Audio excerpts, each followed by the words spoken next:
میں نے کل عمران ریاض خان پر ایک ویڈیو بنائی تھی جس میں نے اسے چیلنج کیا تھا۔ السلام علیکم۔ آپ نے تو کل عمران ریاض خان کے خلاف ایک ویڈیو بنائی، ان کو چیلنج کیا کہ پاکستان واپس ہے۔ آپ سے صرف دو قسم کے سوال ہیں، ایک تو یہ بتائیں کہ عمران ریاض خان کا جرم کیا ہے، اسے کیوں گرفتار کیا گیا تھا، اور گرفتار کیا گیا تھا تو سیکنڈلی عدالت میں 24 گھنٹے کے اندر اندر بندے کو پیش کرنا ہوتا ہے، اور اس بیچارے کو 3 سے 4 مہینے غائب کر کے رکھا گیا۔ جب وہ باہر آئے تو ان کی قوت جو بولنے کا تھا وہ بول نہیں سکتے تھے صحیح طریقے سے۔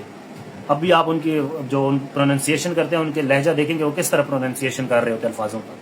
سستی شہرت حاصل کرنے کے لیے اور بہت سے طریقے ہیں۔ عمران ریاض خان کا کوئی جرم بتائیں اب اگر وہ کر رہے ہیں، اور وہ جو آپ کہہ رہے ہیں کہ بلوچستان نکل گیا، یہ آپ عمران ریاض خان کی طرح صرف 2 دن سزا جو انہوں نے یہاں پہ برداشت کی نا، یا جو ظلم بربریت انہوں نے یہاں پہ برداشت کیا، آپ برداشت کریں۔ بڑی بڑی باتیں ہر کوئی کر لیتا ہے کہ میں عمران ریاض خان نہیں ہوں، میں بلوچستان سے انگلینڈ نہیں بھاگ جاؤں گا۔ آپ جس شہر میں بیٹھے ہیں یہیں پہ صرف ایک کال آپ کو واقعی میں آ جائے نا، تو آپ کل کو یہاں پہ نظر بھی نہیں آئیں گے جدھر ابھی آپ بیٹھے ہوئے ہیں۔ باتیں ہر کوئی بڑی بڑی کر لیتے ہیں۔ عمران ریاض خان کا نام لینے سے سستی شہرت تو آپ حاصل کر لیں گے، لیکن عمران ریاض خان نہیں بن سکتے۔ آپ ہوتے کون ہیں عمران ریاض خان کو چیلنج کرنے والے؟